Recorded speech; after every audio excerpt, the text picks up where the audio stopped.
your families. You guys want to come on out? I'll speak for it. Go on.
So I wanted to thank everyone for coming out.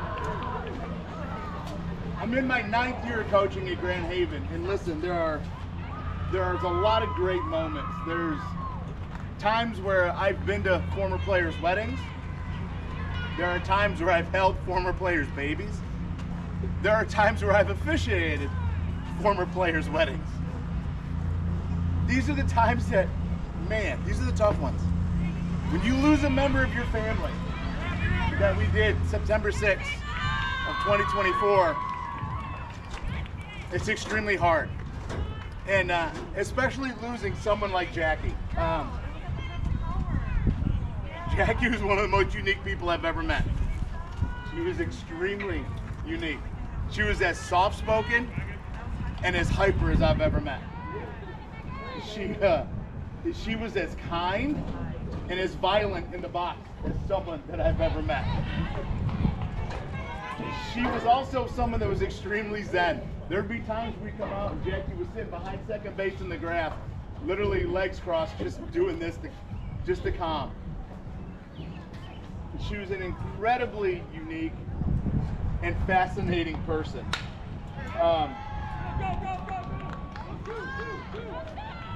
Exemplified, I guess, in these points. Many of you remember that went on the JV trip with us. Coach Don. I'm not very outdoorsy, outside of softball, dirt and grass, a golf course, and that's really about it. We got out of the vans, and there was a goose that attacked us. More me. And from that moment on, there was geese everywhere.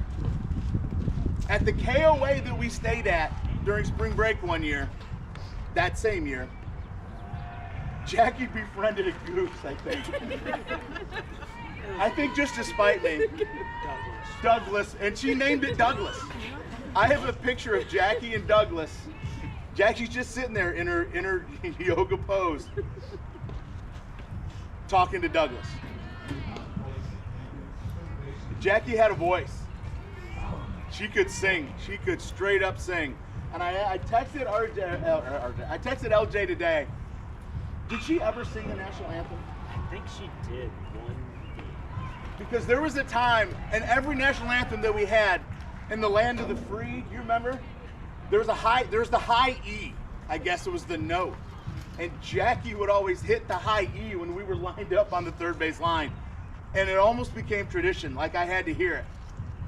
And to be honest, since that time, when she graduated, for the past 7 years, I've heard that high E every single time.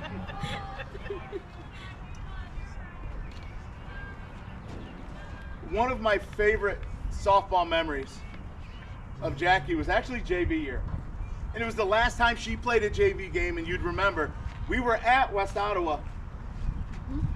Most of you, I'm sure all of you know, when you hit for the cycle, you have a single, a double, a triple, and a homer. I have never seen a player come as close as Jackie did to a home run cycle. Jackie hit a solo homer, a 3-run homer, and a grand slam in the same game. She was a 2-run shot shy of hitting a home run cycle in one game, and I've never seen that happen. That was the last time Dawn and I saw her at the JV level. She was pulled up and never came back. This was the first year that we rekindled the Battle of the Bridge.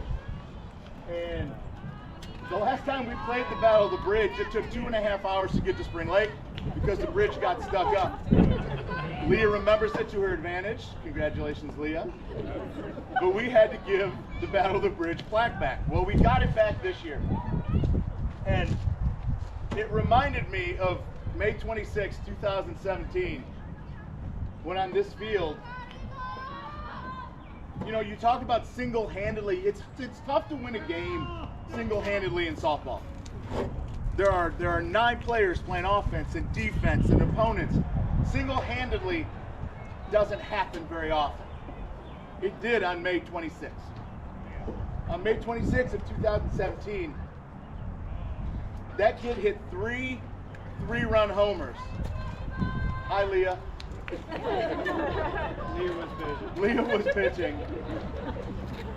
And to watch Colby Nelson's face go, I have no idea where to go. I can't throw it anywhere. That kid was locked in and in his zone that day. And as I was going through the old stats, she hit a 4th one in game 2 of that night. 9 RBIs. The 9 RBIs was enough cumulatively to give us back the Battle of the Bridge trophy. Jackie single-handedly that day won that Battle of the Bridge. So in that vein, I don't hold a lot of things personally. You can ask my wife when she leaves to go on vacation to go see our daughter, maybe down in Tuscaloosa. She gets scared to come home because most of the stuff that might be laying around isn't there anymore. But some of the things that I cherish are my daughter's CF5 from 12 years ago. She hit a game-winning shot. Leah, you were part of that one too. In a good way, because you were the winning pitcher. I have a Hank Aaron bat. A legit Hank Aaron, his bat, game bat, in my basement. I have my dad's 1958 football jersey that he wore in high school hanging in my basement. So I thought it was only fitting, LJ, that today we retire the number 6 purple jersey and the bat that she used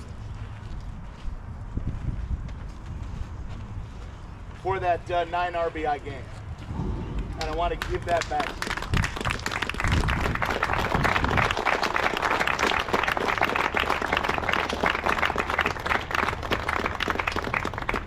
That's the actual jersey she wore, and some of my favorite pictures of Jackie.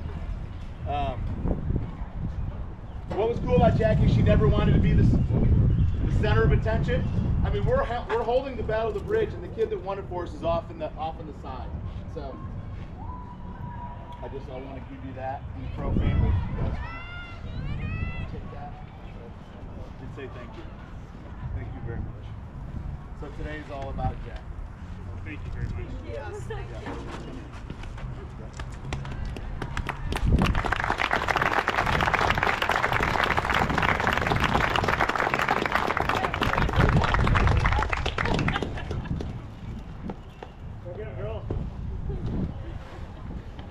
Let's play.